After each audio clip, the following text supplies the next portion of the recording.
اعوذ باللہ من الشیطان الرجیم بسم اللہ الرحمن الرحیم قد افلح المؤمنون الذین هم فی صلاتهم خاشعون۔ صدق اللہ العظیم۔ خواتین و حضرات، 18واں پارہ ہے قد افلح۔ اس میں 3 صورتیں آ رہی ہیں، سورہ مومنون، سورہ نور اور سورہ فرقان۔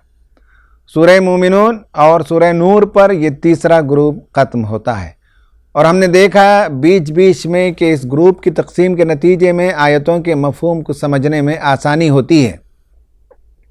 اس سورت کی شروعات یہ ہے، مومنین کے کچھ صفات بتائے گئے۔ اس سے پہلے والی سورت سورہ حج کے اختتام میں مسلمانوں کو بتایا گیا کہ تمہارا فریضہ منصبی کیا ہے، تمہارا کرنے کا کام کیا ہے۔ شہادت علی الناس کی ذمہ داری ہے، دنیا کے سامنے اسلام کی گواہی دینے کی ضرورت ہے، اور اس کام کرنے والوں کے اندر یہ صفات پائی جاتی ہیں۔ ان میں سے ایک نماز میں خشوع خضوع پیدا کرتے ہیں۔ اللہ تعالیٰ کے حضور جب نماز پڑھتے ہیں، چونکہ گزشتہ صورت میں کہا گیا کہ اللہ تعالیٰ سے وابستہ ہو جاؤ، اللہ سے چمٹ جاؤ، تو اللہ سے قریب ہو جاؤ، اس کے لیے نماز ذریعہ ہے، اور نماز ایک سوئی کے ساتھ پڑھنی چاہیے، فوکسڈ ہو کر پڑھنا چاہیے۔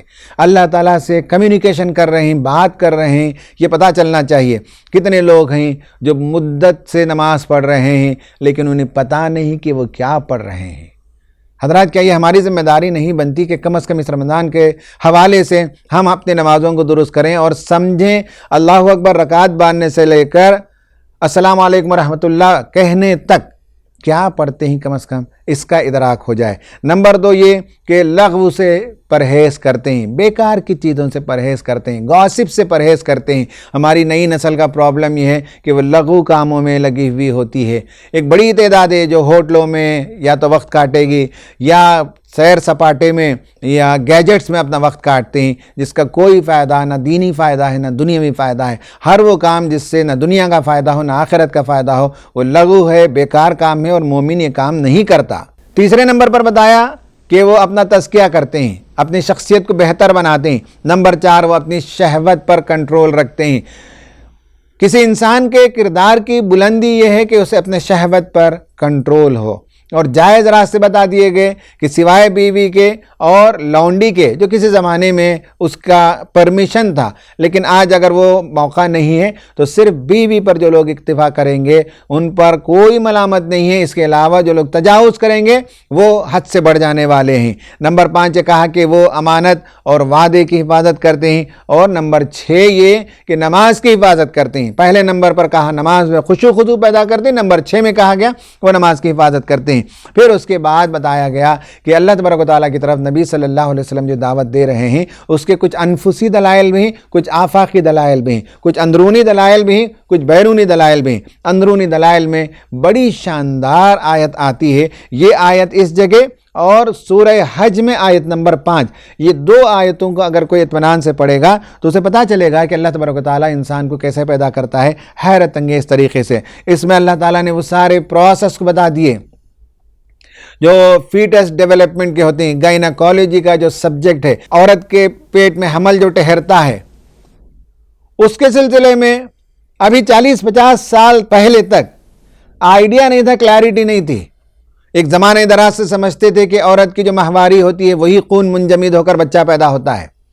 پھر اس کے بعد ایک خیال تھا کہ انسان جو مادہ منویہ عورت کے پیٹ میں بھیجتا ہے اس میں سیلز ہوتے ہیں۔ جب پہلی مرتبہ 18ویں صدی میں مائکروسکوپ ایجاد ہو گیا تو اس سے جب سیلز کو دیکھا گیا تو سمجھنے لگے کہ اس کے اندر ایک منیچر بچہ ہوتا ہے، چھوٹا بچہ جو ماں کی پیٹ میں جانے کے بعد وہ ڈیولپ ہوتا ہے۔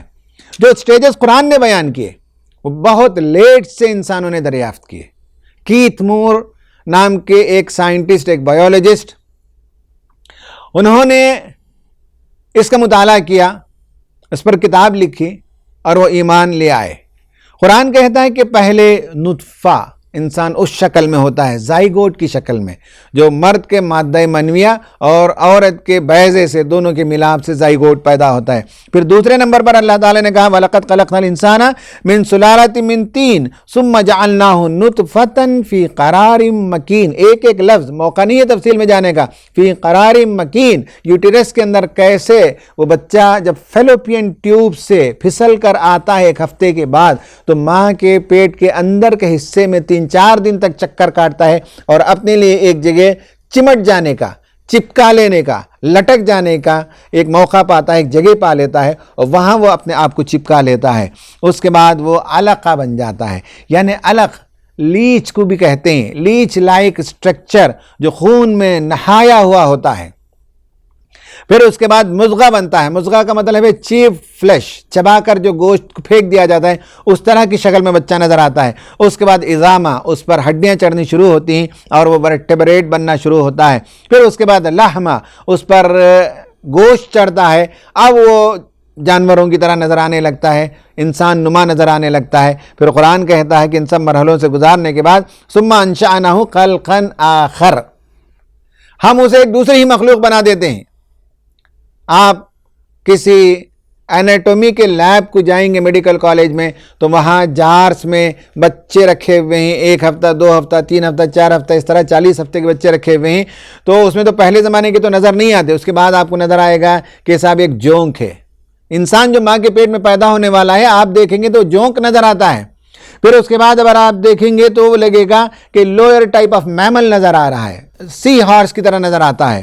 پھر اس کے بعد اس پر جب ورٹیبریٹ انیمل کی طرح بننے لگتا ہے، ریڑھ کی ہڈی آنے لگتی ہے اور پھر ایک غیر مشکل گنبد کی طرح ایک سر آنے لگتا ہے، تو اس کے بعد وہ چمپینزی کی طرح دکھنے لگتا ہے جو ڈسپروپورشنیٹ بڑے سر اور چھوٹے ہاتھ پیر ہوتے ہیں۔ اس لیے اللہ تعالیٰ نے کہا کہ جب تم یہ سب دیکھو گے مرحلوں میں تو کہیں لگتا ہی نہیں کہ بچہ پیدا ہو رہا ہے، کہیں جونک لگ رہا ہے، کہیں سمندری گھوڑا نظر آ رہا ہے، کہیں کچھ اور نظر آ رہا ہے، اور آخر میں 9 مہینے کے بعد اللہ تعالیٰ ایک بہترین مخلوق بنا کر دنیا میں بھیج دیتا ہے۔ فتبارک اللہ احسن الخالقین، بابرکت ذات جو سب سے بہترین پیدا کرنے والی ہے۔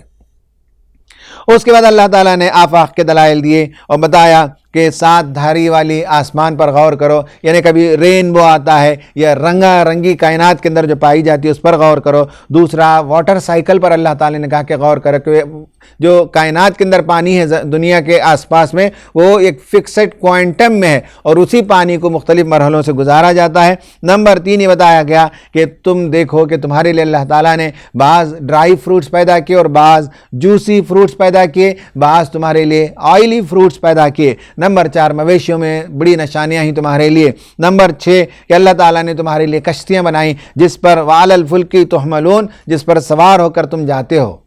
قرآن کا انداز ہے کہ کشتی کی بات آئی تو صاحب کشتی کا ذکر کر دیا، فوراً وہاں ایک نکتہ نکل گیا کہ کشتی میں سوار ہو کر تم سفر کرتے ہو اور تمہیں معلوم ہونا چاہیے کہ نوح علیہ السلام کا میسیج کیا تھا، نوح علیہ السلام کا پیغام کیا تھا۔ کشتی والے کا ذکر اللہ تعالیٰ نے کر دیا اور بتایا کہ حضرت نوح علیہ السلام نے اپنی قوم کو کیا دعوت دی، ان سے ان کی قوم نے مجادلہ کیا، جھگڑا کیا، بحث کی، اس کا ذکر آیا ہے اس کے اندر، اور کہا کہ کوئی بھی قوم اپنے نبی سے ٹکر لے لے، جھگڑا لے لے، کشمکش کر لے، اس کے بعد اس کا وقت متعین جب آ جاتا ہے تو 1 سیکنڈ کی نہ تاخیر ہوتی ہے نہ تعجیل ہوتی ہے، عین وقت پر اس پر عذاب آ جاتا ہے۔ قوموں کے لیے سوچنے کا وقت ہے کہ نبیوں کا ایسے ہی مذاق نہیں اڑایا جا سکتا۔ پھر اس کے بعد اللہ تبارک و تعالیٰ نے مومنوں کے 6 صفات کا ذکر کیا، خشیت الہی ہو، ایمان ہو، شرک نہیں کرتے، انفاق کرتے ہیں، وہ ڈرنے والے ہوتے ہیں اور وہ مسابقت کرتے ہیں۔ نبی صلی اللہ علیہ وسلم کے خلاف جو لوگ مذاق اڑا رہے تھے ان کے بارے میں کہا کہ قرآن پر غور و فکر کرو، تدبر کرو، یہ کہ تمہارے باپ دادا کا طریقہ صحیح تھا، یہ نبی صلی اللہ علیہ وسلم کے پیش کردہ طریقہ صحیح ہے۔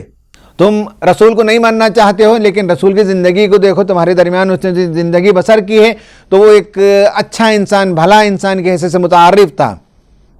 تم یہ کہتے ہو کہ وہ قبض کے اندر مبتلا ہے، دیوانگی کے اندر مبتلا ہے، بتاؤ کہ کیا یہ جنون ہے کہ جس کے نتیجے میں اتنا پیارا کلام کسی کی زبان سے وارد ہو جائے، نکل جائے؟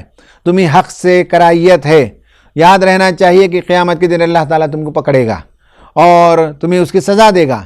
تم دوسروں کا دم چھلا بننے کے بجائے، کسی اور کی بات ماننے کے بجائے تم خود عقل سے کام کیوں نہیں لیتے اور رسول کی بات کو سنتے کیوں نہیں ہو؟ کان اور آنکھ اللہ تعالیٰ نے دی، اسے کھول کر کائنات کو بھی دیکھو، رسول کی باتوں کو بھی سنو۔ زندگی بعد موت ایک افسانہ نہیں، ایک حقیقت ہے۔ جب وہ آ جائے گا تو تمہیں اس وقت بچنے کا کوئی یارہ نہیں ہوگا۔ موت کے وقت تمنا کریں گے کہ کاش ہم نیک عمل کیے ہوئے ہوتے۔ موت کے وقت فرشتے جھڑکی دے کر انہیں نکال کر لے جائیں گے، اور جب قیامت میں پہنچ جائیں گے جہنم کے پاس تو کہنے لگیں گے ربنا غلبت علینا شقوتنا، اے پروردگار ہم پر ہماری شقاوت غالب آ گئی تھی اور ہم بدبخت انسان تھے۔ اور مومنین اس کے برعکس ہمیشہ دنیا میں بھی یہ کہتے رہے ربنا آمنا فاغفر لنا وارحمنا وانت خیر الراحمین، پروردگار ہم ایمان لے آئے اور ہماری مغفرت فرما، ہم پر رحم فرما۔ اس سورت کا اختتام ہوتا ہے رب اغفر ورحم وانت خیر الراحمین پر۔ اس کے بعد حضرات دوسری سورت شروع ہوتی ہے، اور یہ تیسرے گروپ کی اختتامی سورت ہے، کشمکش۔ نبی صلی اللہ علیہ وسلم کی زندگی میں کشمکش کا سب سے سنگین ترین دور 5 اور 6 سن ہجری کا دور تھا، جس میں نہ صرف یہ ہے کہ جنگیں ہوئیں، نہ صرف یہ ہے کہ جان کے لالے پڑے، بلکہ سائیکالوجیکل پین بھی دیا گیا، اور نبی صلی اللہ علیہ وسلم کی زوجہ محترمہ کی عصمت پر الزام لگا دیا گیا۔ انتہائی کشمکش کا زمانہ تھا جس میں یہ صورت نازل ہوئی۔ بہت امپورٹنٹ صورت ہے اور یہ مدنی صورت ہے۔ اس صورت کے اندر اللہ تبارک و تعالیٰ نے جو باتیں بیان کی ہیں میں ان کو آپ کے سامنے نکات کی شکل میں پیش کروں گا، اور یاد رہے کہ مدنی صورتوں میں اکثر صورتیں ایسی ہیں جن میں شریعت کے قوانین پیش کیے گئے، جیسے کہ سورہ بقرہ ہم نے دیکھا، سورہ نساء کے اندر، سورہ مائدہ کے اندر، سورہ توبہ کے اندر، اور سورہ نور کے اندر، سورہ احزاب کے اندر۔ ان صورتوں میں اللہ تبارک و تعالیٰ نے شریعت کے قوانین پیش کیے۔ اس میں پہلا قانون آیا زنا سے متعلق، چونکہ وہ واقعہ کہ نبی صلی اللہ علیہ وسلم غزوہ بنی المصطلق کے لیے ایک جنگ کے لیے گئے تھے، اور آپ ہمیشہ ساتھ میں کسی ایک زوجہ کو ساتھ لے جاتے، تو اس مرتبہ بی بی عائشہ کو لے گئے تھے۔ وہ اس وقت دبلی پتلی ہلکی تھی، اور جنگ ہونے کے بعد جب قافلہ کوچ کرنے لگا تو اس وقت یہ حاجت کے لیے گئی ہوئی تھی، اور جو ڈھولک اٹھانے والے تھے انہوں نے سمجھا کہ بی بی بیٹھ گئیں اور قافلہ چل گیا۔ بعد میں بی بی عائشہ صدیقہ آئیں تو دیکھا کہ کاروان جا چکا ہے، اور وہ وہیں کسی درخت کے نیچے اوڑھنی اوڑھ کر لیٹ گئیں۔ تو اس وقت صفوان بن معطل رضی اللہ تعالیٰ عنہ، جن کا کام ہے کہ قافلہ جانے کے بعد سارے جنگ کے میدان کا معائنہ کرنا، جو سامان چھوٹ گئے ان سب کو لے کر آنا، تو آ کر دیکھا تو کہا کہ استغفر اللہ، اللہ کے رسول کی بیوی یہاں چھوٹ گئی ہیں۔ پھر انہوں نے اون پر بٹھا دیا اور لا کر قافلے سے ملا دیا۔ تو منافقین جو طاق میں تھے نعوذ باللہ انہوں نے افواہ اڑا دی، اور جب افواہ اڑائی تو اس میں کچھ اچھے مسلمان بھی شامل ہو گئے۔ حالانکہ مسلمانوں کا شیوا یہ ہونا چاہیے کہ جب بھی کوئی ایسی بات آئے تو فوراً روکنا چاہیے۔ کچے ایمان والے، کچے ذہن والے کبھی ایسا کر دیتے ہیں۔ ایمان کی پختگی، صحابہ کی ایمان کی پختگی کا سامان اللہ تعالیٰ نے ان صورتوں کے ذریعے سے کیا۔ کہا کہ زانی کو، مرد اور عورت دونوں کو 100 کوڑے مارو، اور اس میں ذرا برابر رحم نہیں ہونا چاہیے اور لوگ موجود رہیں۔ یعنی مرد اور عورت دونوں کے جنسی خواہشات کی تکمیل کا واحد راستہ شادی ہے۔ شادی کے علاوہ آؤٹ سائڈ دی میرج، یا تو پری میرج یا ایکسٹرا میریٹل ریلیشن شپ، سب زنا میں شامل ہوتے ہیں۔ کنزنٹ کے ساتھ، کنزنٹ کے بغیر، ہر دو شکل میں زنا ہے۔ مغرب نے اسے کنزنٹ کے ساتھ کرنے کو برا نہیں مانا ہے، اور وداؤٹ کنزنٹ کو انہوں نے ریپ مانا ہے۔ قرآن نے کہا کہ 100 کوڑے انہیں مارے جائیں۔ اس کے بعد احادیث سے سنسار کرنے کی بات بھی آئی ہے، لیکن مولانا امین حسن اصلاحی رحمۃ اللہ علیہ نے ایک بہت ہی متوازن بات یہ کہی ہے کہ اصل سزا تو یہ ہے جو قرآن میں بیان کیا گیا کہ 100 کوڑے مارے جائیں گے۔ البتہ جو زنا کا عادی مجرم ہو، جو زمین میں فساد برپا کرتا ہو، ملک کے لیے پرابلم بن جائے، ایسے لوگوں کو سخت ترین سزا دی جائے۔ اس میں سنساری بھی شامل ہے، اس میں کوئی اور شکل بھی شامل ہے۔ کہا کہ نمبر 2، زانیہ کے ساتھ نکاح ممنوع ہے۔ نمبر 3 کہا گیا کہ اگر کوئی کسی پر الزام لگائے اور ثبوت نہ لے آئے، 4 گواہ، تو کہا گیا کہ اگر ثبوت نہیں لائے گا تو 80 کوڑے مارے جائیں گے۔ کئی واقعات خود میرے پاس بھی آتے ہیں اور لوگ ایک دوسرے کے خلاف شکایت کرتے ہیں، کبھی خود اپنی بیوی کے سلسلے میں بھی لوگ لے آتے ہیں مسئلہ۔ تو یہ پہلی بات میں عرض کرتا ہوں لوگوں کو کہ جب بھی کوئی کسی پر الزام لگائے اور 4 گواہ پیش نہ کریں تو وہ پرپیڈ رہے 80 کوڑے کھانے کے لیے۔ آج ہمارے ملک میں وہ قانون تو نہیں ہے، لیکن اس کے گھناؤنے پن کو سمجھنا چاہیے۔ پھر اس کے بعد بتایا نمبر 4 لیان کا مسئلہ۔ کوئی اپنی بیوی پر الزام لگائے تو لیان کا طریقہ یہ ہے کہ وہ آئے گا مسجد میں اور کہے گا کہ میں اپنی بیوی کو میں نے اس حالت میں پایا، 4 مرتبہ وہ اللہ کی قسم کھائے گا، 5ویں مرتبہ کہے گا کہ اگر میں غلط ہوں تو اللہ کی لعنت ہو مجھ پر۔ عورت بھی ایسا ہی کرے گی، فقہا نے لکھا ہے کہ اسے جبر نہیں کیا جائے گا، لیکن وہ آئے گی تو وہ بھی یہی کہے گی کہ میں نے نہیں کیا، میں نے نہیں کیا، میں نے نہیں کیا، میں نے نہیں کیا، اگر میں غلط ہوں تو اللہ تعالیٰ کی لعنت ہو مجھ پر۔ یہ لیان کا مسئلہ۔ نمبر 5 واقعہ افک، جھوٹ کا واقعہ۔ بی بی عائشہ پر جو طاہرہ اور مطہرہ تھیں، ان کی طہارت و تقدیس پر لوگوں نے الزام لگایا، ان کی عفت کو مشتبہ بنایا، ان کے خلاف شہر کے اندر چرچا کر دیا۔ تو وہ واقعے کے سلسلے میں اللہ تعالیٰ نے اپنی طرف سے برات کا اظہار کیا اور بتایا کہ مسلمانوں کو چاہیے کہ ایسی بات اگر آتی تو وہ فوراً کہتے کہ یہ بہتان ہے اور اس طرح کی باتوں میں ہم شریک نہیں ہوتے۔ اس کے بعد نمبر 6 حکم آیا فحش کی تشہیر۔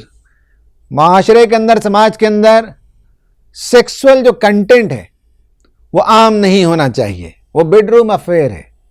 لیکن کیا کیجئے کہ جس ماحول میں ہم رہتے ہیں وہاں ہر طرف فلم کے پوسٹر ہیں، ناچ گانے ہیں، کلبز ہیں، گندے ناولز پائے جاتے ہیں، کھیل کود پائے جاتے ہیں ایسے جس میں بے حیائی کا اظہار ہوتا ہے، ڈانس ہیں، مقابلہ حسن ہے، یہ وہ سب ہے جو فحش کی تشہیر کرتے ہیں۔ اسلامی حکومت کے اندر ان سب کو ممنوع قرار دیا گیا۔ جائز کھیل ہوں گے، جائز تفریح ہوگی، جائز کتابیں لکھی جائیں گی، وہ سب جائز ہیں، لیکن جو شہوت کو بھڑکائے اس طرح کی چیزوں کو ممنوع قرار دیا گیا۔ یہ شیطان کے ایجنٹ ہیں اور ان سے ہوشیار رہنا چاہیے۔ نمبر 7 پرائیویسی کا ایشو آیا کہ جب کسی کے گھر جائیں تو دروازہ کھٹکھٹائیں اور ذرا کنارے کھڑے ہو جائیں۔ اس زمانے میں دروازہ نہیں ہوتا تھا، یہ بات یاد رہے کہ گھروں کے اندر دروازے نہیں ہوتے تھے، تو گھر کے سامنے ایک دم تانگ جھانک کرتے ہوئے نہیں کھڑے ہونا چاہیے۔ پرائیویسی کا تقاضا ہے کہ آپ کسی کے گھر جائیں تو آپ کنارے کھڑے ہو کر پکاریں جس دوست کو بھی پکارنا چاہتے ہوں۔ 8ویں نمبر پر کہا کہ اب یہ مسئلہ تھوڑا سا تفصیل طلب مسئلہ ہے۔ وہ یہ کہ لوگ کہتے ہیں کہ پردے کے احکام اس صورت کے اندر پائے جاتے ہیں۔ میں اکثر اپنے دوستوں سے کہتا ہوں کہ پردہ لفظ نہ قرآن میں ہے نہ حدیث میں ہے۔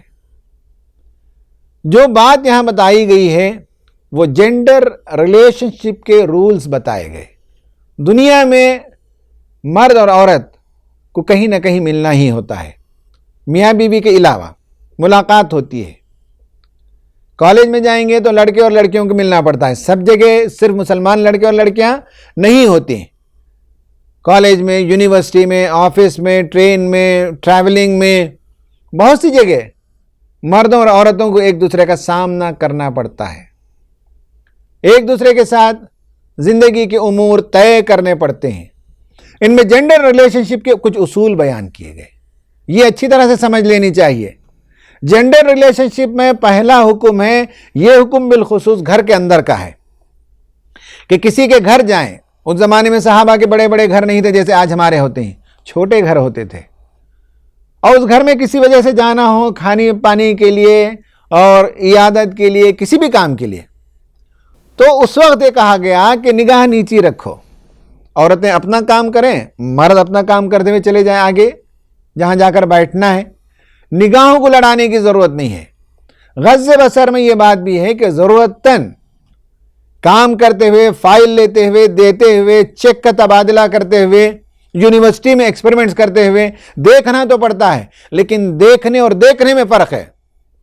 ایک دیکھنا کام کا دیکھنا ہے، ایک دیکھنا وہ ہے کہ آدمی دیکھتے دیکھتے ڈی فوکس ہو جائے، کہیں اور چلا جائے. یہ ممنوع ہے، غض بصر ہے کہ انسان کام کے بجائے کسی اور چیز کی طرف اس کی نگاہ چلی جائے، اس سے منع کیا گیا.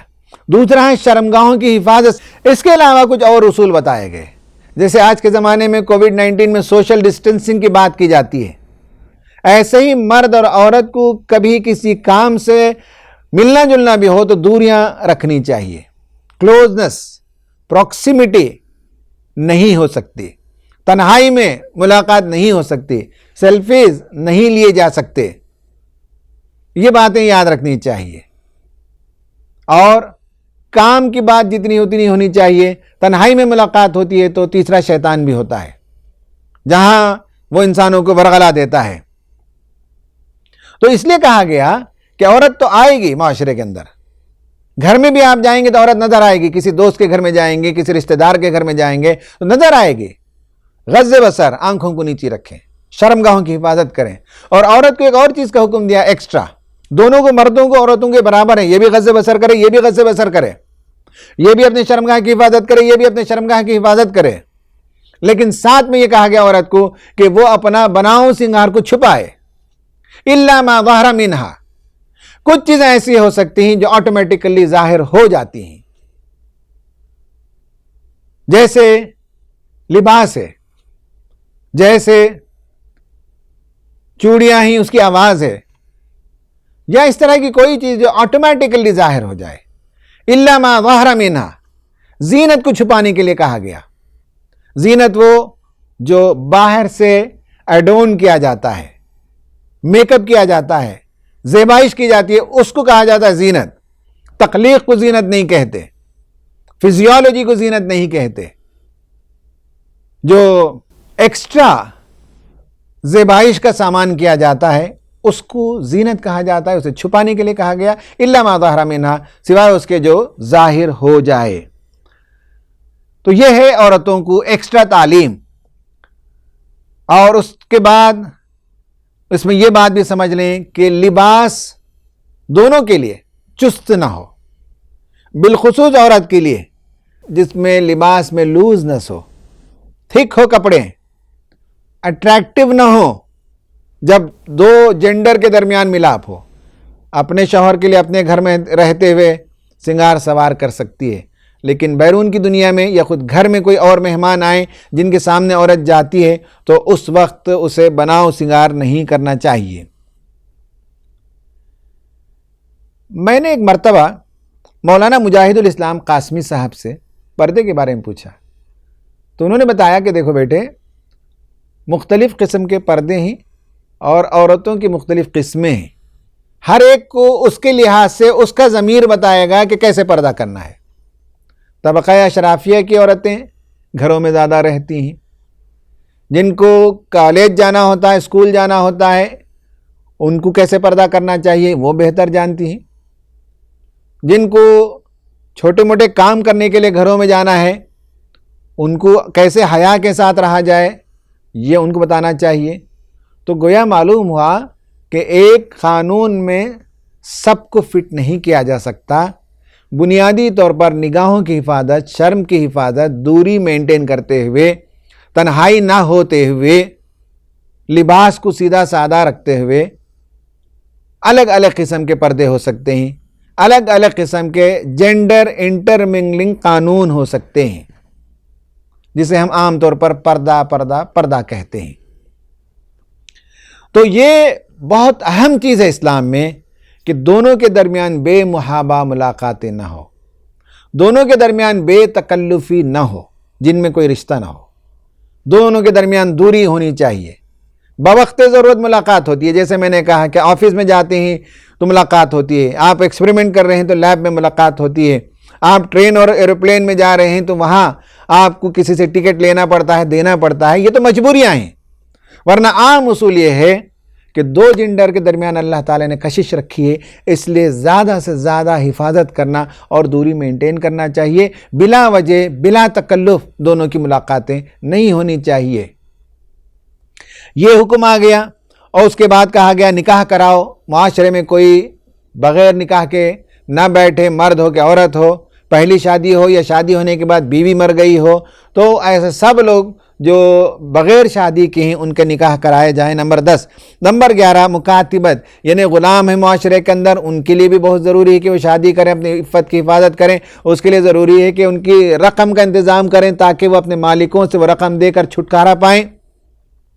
نمبر 12 چکلے، ریڈ لائٹ ایریاز کو ممنوع قرار دیا گیا۔ یہ 12 احکام آئے۔ نمبر 1 زنا کی سزا بیان کی گئی۔ نمبر 2 زانی اور زانیہ سے شادیاں نہیں ہو سکتی۔ نمبر 3 قذف کا مسئلہ۔ نمبر 4 لعان کا مسئلہ۔ نمبر 5 واقع افک کا مسئلہ۔ نمبر 6 تشہیر فحش پر ممانعت۔ نمبر 7 گھروں کی پرائیویسی۔ نمبر 8 غض بصر۔ نمبر 9 عورتوں کے لیے ایکسٹرا جو جنڈر ریلیشن شپ میں احتیاط کرنی ہے یعنی لباس، اس کا تذکرہ۔ اور نمبر 10 نکاح کرانا۔ نمبر 11 غلاموں کو آزاد کرنے کے لیے ان کی مدد کرنا۔ نمبر 12 وہ ریڈ لائٹ ایریاز، چکلے، یہ ممنوع قرار دیے گئے اور ان عورتوں کو ریہیبلیٹیٹ کرانے کا کام بھی ہونا چاہیے۔ اس کے بعد بڑی شاندار آیت ہے اللہ نور السماوات والارض۔ اس میں لوگوں کو کبھی سوال پیدا ہوتا ہے کہ اللہ تعالیٰ نور ہے کا مطلب کیا ہے؟ روشنی نہیں، یہاں اللہ تعالیٰ کے نور ہدایت کی مثال دی گئی۔ ساری کائنات کا نور اللہ تعالیٰ ہے، ساری کائنات کو راستہ دکھانے والا اللہ تعالیٰ ہے۔ اس کے نور ہدایت کی مثال ایسی ہے کہ جیسے ایک طاق ہو۔ انسانی سینے کو دیکھیے آپ، وہ طاق جسے کہتے ہیں، چھوٹا سا آرچ ہوتا ہے پرانے گھروں میں، قلعوں میں، جہاں لائٹ جلایا جاتا ہے، جہاں چراغ روشن کیا جاتا ہے، تو کہا کہ ایک طاق ہے، اس کے اندر ایک چراغ ہے اور اس چراغ کے اندر ایک لو ہے جو پھڑک رہی ہے۔ انسانی قلب کے اندر فطرت کا نور ہے جو خدا کی رہنمائی کرتا ہے۔ اس پر مزید باہر سے ہدایت کا نور آ جائے تو فطرت کے نور پر ہدایت کا نور جب جمع ہو جاتا ہے، نور علی نور، اس کے اسباب جمع ہو جاتے ہیں۔ اس کے برعکس اللہ تعالیٰ نے کافروں کی مثال دی کہ اندھیرے پر اندھیرا، کوئی سمندر میں ڈوبا ہوا ہو تو سمندر کا اندھیرا، اس پر بادل چھا گئے ہوں تو بادل کا اندھیرا، پھر اندھیرا ہے رات کا اندھیرا، تو اندھیرے پر اندھیرے کے جیسے اسباب جمع ہو جاتے ہیں، ویسے ایک آدمی جب کفر کے اندر چلا جاتا ہے تو ہر طرف سے اندھیرا ہی اندھیرا ہو جاتا ہے۔ پھر اللہ تبارک و تعالیٰ نے خدا کی طرف پلٹنے، اس نور کے ذریعے سے رہنمائی پانے کے لیے کائنات کی نشانیوں کا تذکرہ کیا۔ پرندوں پر غور کرو کہ کس طرح سے پر پھیلائے ہوئے وہ آسمان میں اڑتے ہیں اور کون ہے جو خدا کے علاوہ انہیں تھامے ہوئے ہوتا ہے۔ پھر بارش کے پروسیس کو اللہ تعالیٰ نے بتایا، ہائیڈرولوجیکل سائیکل کا تذکرہ فرمایا۔ پھر بتایا کہ اللہ تعالیٰ نے کائنات میں جتنی چیزیں ہیں سب کو، جاندار کو اللہ تعالیٰ نے پانی سے پیدا کیا اور ان میں سے بعض رینگنے والے جانور ہوتے ہیں، بعض 2 پیر سے چلتے ہیں، بعض 4 پیروں کے سہارے سے چلتے ہیں۔ پھر اس صورت کے اختتام پر اللہ تعالیٰ نے منافقین سے دور رہنے کی تعلیم دی نبی صلی اللہ علیہ وسلم کو، اور آخر میں یہ آیت آئی کہ اگر ہم مومنوں کو استخلاف فی الارض دیتے ہیں، زمین میں خلافت عطا کرتے ہیں، تو وہ نماز قائم کرتے ہیں، زکوٰۃ دیتے ہیں اور رسول کی اطاعت کرتے ہیں۔ اس پر یہ صورت ختم ہوتی ہے اور اس کے بعد ایک صورت شروع ہوتی ہے جس کا تھوڑا سا حصہ یہاں آیا ہے اور باقی حصہ کل آئے گا، وہ ہے سورہ فرقان۔ جیسے میں نے بتایا کہ سورہ نور پر کشمکش والی صورتوں کا گروپ ختم ہوتا ہے اور یہاں سے ایک چوتھا گروپ شروع ہوتا ہے اور اس کا سینٹرل تھیم ہے prophethood, concept of prophethood. اس میں اس سورت کی شروعات میں سورہ فرقان میں اللہ تبارک و تعالیٰ نے یہ بتایا کہ نہایت بابرکت ہے وہ ذات، وہ پروردگار جس نے فرقان کو آسمان سے اتارا تمہارے لیے۔ اور اس کے بعد نبی صلی اللہ علیہ وسلم کے خلاف جو اعتراضات کیے جاتے تھے ان کو گن کر بتایا۔ نمبر 1 یہ کہتے تھے کہ نبی صلی اللہ علیہ وسلم نے جھوٹ گھڑ لیا ہے۔ نمبر 2 وہ کہتے تھے کہ یہ اگلوں کا افسانہ ہے۔ نمبر 3 یہ کہتے تھے یہ کیسا رسول ہے جو بازار میں چلتا پھرتا بھی ہے اور کھانا کھاتا بھی ہے۔ نمبر 4 یہ کہا گیا کہ اس کے ساتھ فرشتے کیوں نہیں ہیں۔ نمبر 5 یہ کہا گیا کہ اس کے ساتھ خزانہ کیوں نہیں آیا۔ نمبر 6 اس کے پاس باغ ہوتا تو یہ نبی بڑی آسائش کی زندگی بسر کر سکتا تھا۔ نمبر 7، یہ آدمی سحر زدہ ہے، اس پر جادو ہو گیا ہے۔ یہ اور اس طرح کے اعتراضات کیے گئے جس کا ذکر آیا ہے، اور انشاءاللہ ہم آگے بھی اور جو اعتراضات بتائے گئے ہیں آگے کی صورت، آگے کے پارے میں وہ ہم بتائیں گے۔ تو اس کے بعد اللہ تعالیٰ نے کہا کہ یہ جو لوگ اعتراضات کرتے ہیں انہیں معلوم ہونا چاہیے کہ قیامت کے دن اللہ تعالیٰ انہیں سخت ترین عذاب دے گا، اور اللہ تعالیٰ کا غصہ ہوگا، اور پھر ان کو لے جا کر جہنم میں جب ڈال دیا جائے گا تو جہنم کی آگ بھڑکنے لگے گی، اور وہ غیظ و غضب سے پکارے گی اور دھاڑے مارے گی اور کہے گی کہ صاحب اس کی جگہ تنگ ہو رہی ہے، لے جا کر ٹھونس دیا جائے گا۔ اس وقت رسول کا مذاق اڑانے والے، قرآن کا مذاق اڑانے والے موت کو پکاریں گے۔ قرآن کہتا ہے آج ایک نہیں 100 مرتبہ موت کو پکارو لیکن موت آنی نہیں ہے۔ وہاں پرماننٹ عذاب کے اندر ان کو مبتلا کیا جائے گا، اور ان کو پوچھا جائے گا، اور ان کے معبودوں سے پوچھا جائے گا کہ کیا تم نے حکم دیا تھا کہ تمہاری پوجا کریں؟ وہ کہیں گے کہ نہیں، ہم نے نہیں کہا تھا۔ اصل یہ ہے کہ اللہ تعالیٰ کہتا ہے کہ ہم نے ان کو جو آسودگی عطا کی، فراوانی عطا کی، دولت سے مالا مال کیا، ایک مدت گزر گئی، ان پر خوشحالی کی، اس کے نتیجے میں یہ بگڑ گئے اور رسول کی بات کو مان کر نہیں دے رہے ہیں۔ سورہ فرقان کی یہ بعض آیتیں تھیں، انشاءاللہ اس کا اگلا حصہ کل پیش کیا جائے گا۔ اللہ تعالیٰ سے دعا ہے کہ اللہ تعالیٰ ہماری سماجی زندگی کو سورہ نور کے نور سے منور فرمائے۔ آمین۔ وآخر دعوانا ان الحمدللہ رب العالمین۔